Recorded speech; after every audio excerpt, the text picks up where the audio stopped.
दोस्तों जय मसीह, आप सभी का प्रभु यीशु मसीह के नाम में बहुत बहुत स्वागत है 5 minutes Bible study with pastor Dhanraj के इस प्रोग्राम में। दोस्तों आज का विषय रखने से पहले आपको जल्दी से याद दिलाता हूं कि अगर आपने मेरे चैनल को अभी तक सब्सक्राइब नहीं किया है तो जल्दी से कर लें, आइकॉन बेल दबाना ना भूलें, मेरे पेज को लाइक कर लें और आपको ये थंब को प्रेस करना है और साथ ही साथ में मसीह मंथन बैठक व्हाट्सएप ग्रुप को आपको ज्वाइन करना है। जो गलत शिक्षाओं के प्रति एक मुहिम हम शुरू कर रहे हैं, ये नंबर है, इनमें से किसी एक नंबर को कॉल करें और उनसे रिक्वेस्ट करें कि वो आपको उसमें जोड़ दें। दोस्तों आज का विषय गंभीर है, इंटरेस्टिंग है और मैं चाहता हूं कि ये विषय को आपको समझना होगा, क्योंकि कई अविश्वासी मेरे मित्र दोस्त जो हैं ये सवाल उठाते हैं, अगर परमेश्वर है तो लोग मर क्यों रहे। जी हाँ दोस्तों, इस विषय के ऊपर मैं बात करने जा रहा हूं, बड़े ध्यान से बने रहिएगा, थोड़ा सा लंबा होगा लेकिन बने रहिएगा। अगर परमेश्वर है तो लोग मर क्यों रहे, इसको कई लोग सवाल उठाते हैं। अगर विश्वासियों के मन में यह प्रश्न है, आज इसको मैं कोशिश करूंगा जवाब देने की, मेरे साथ में बने रहे। नाउ सबसे पहले 3 कारणों को देखते हैं जिससे तब से लेकर अब तक सबसे ज्यादा मौतें हुई हैं। आइए देखते हैं वो 3 कारण क्या है। पहला, जिसको कहते हैं नेचुरल डेथ, यानी उम्र हो गई और आदमी मर गया। दूसरा, जो सबसे ज्यादा मौतें हुई हैं और वह है बीमारी। तीसरा, एक वजह जो सबसे ज्यादा है, यानी 2 में से सबसे ज्यादा है, और वह है कत्ल। तो इसका मतलब है सबसे पहला है नेचुरल डेथ, उसके बाद में है बीमारी, फिर उसके बाद में है कत्ल। इन 3 वजहों से तब से लेकर यानी आदम से लेकर अभी तक इंसानों की मौतें हुई हैं। तो इन 3 कारणों की वजह से हुई है। जब ये 3 कारणों की वजह से मौतें हुई हैं दोस्तों, बड़े ध्यान से देखिएगा, इन तीनों मौतों में परमेश्वर का हाथ नहीं है। तो प्रश्न ये उठता है, फिर परमेश्वर को दोष क्यों दिया जाता है? सबसे पहला आदमी मरा कैसे? नेचुरल डेथ से। दूसरा आदमी मरा कैसे? बीमारी से। तीसरा आदमी मरा कैसे? कत्ल करने से, आपस में एक दूसरे को मार लिए। तो परमेश्वर का हाथ यहां पर का है। तो सबसे पहली चीज जो सबसे ज्यादा मौतें होती है इन तीनों में से किसी एक से, तो सबसे पहला तो ये तो पता चल गया इसमें परमेश्वर का हाथ नहीं है। अब बचा बाकी रीजनों से या कारणों से जो मौतें हो रही हैं, और लोग कहते हैं कि परमेश्वर उसको क्यों नहीं रोकता। आइए उसको भी देख लेते हैं, उसको भी जांचते हैं कि इन 3 के अलावा जो बाकी कारणों से मौतें हो रही हैं उसके पीछे क्या परमेश्वर है या फिर कोई और है। आइए उसको देखते हैं, बड़े ध्यान से मेरे साथ में बने रहें। इन प्रश्नों के पीछे यानी कि बाकी कारणों से जो मौतें हो रही है, परमेश्वर उसको क्यों नहीं रोकता, उसके पीछे जो कारण है वह है पाप। जी हां दोस्तों, वो है पाप। इसका मतलब है कि पाप के चलते बाकी चीजें हो रही है। आइए देखते कैसे।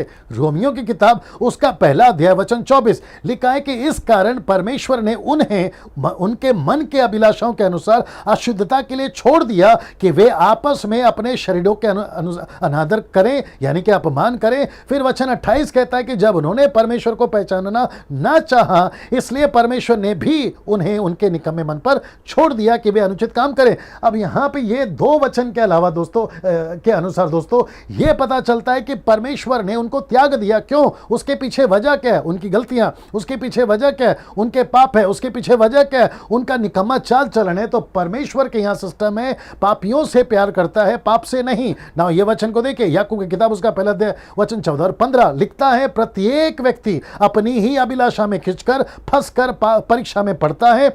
अभिलाषा गर्भवती होकर पाप को जन्मती है। अब इसको देखिए, पाप जब बढ़ जाता है तो मृत्यु को उत्पन्न करता है।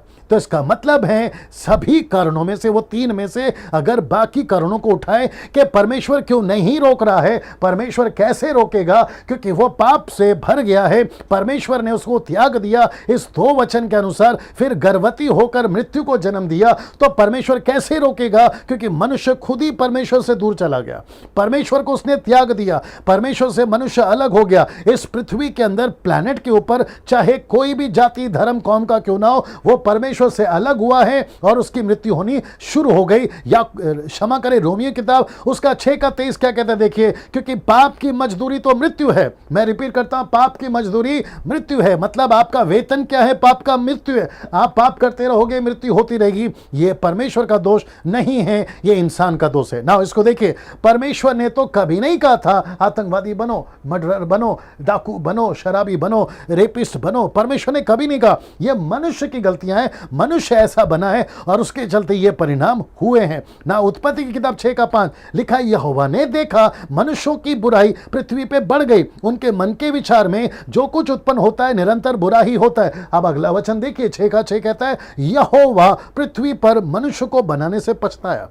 ऐसा नहीं लिखा है जानवर को बनाने से, चीड़ कौवों को बनाने से या किसी और चीज़ों को बनाने से, लिखा है मनुष्य को बनाने से पछताया। इसका मतलब क्या है? मनुष्य इतना बिगड़ गया तब से लेकर अब तक, आप अंदाजा नहीं लगा सकते। और उसके चलते परिणाम क्या है? मृत्यु। ना इसको देखिए, हर कंट्री का अपना एक लॉ एंड ऑर्डर है, उनके कुछ रूल्स हैं, उनके कुछ लॉज हैं। और लॉ क्या कहता है? जैसे गलती करोगे उसका परिणाम मिलेगा। जैसे जेल में डालना, फांसी की सजा देना, गोली मार देना जिसको इनकाउंटर भी कहते हैं, फिर पत्थर से मार देना या फिर जिंदा जला देना, ये आपके कंट्री का लॉ है। अब आप सोच के देखिए, अगर आपके कंट्री का लॉ होगा तो परमेश्वर का कानून भी तो होगा ना, लॉ होगा ना।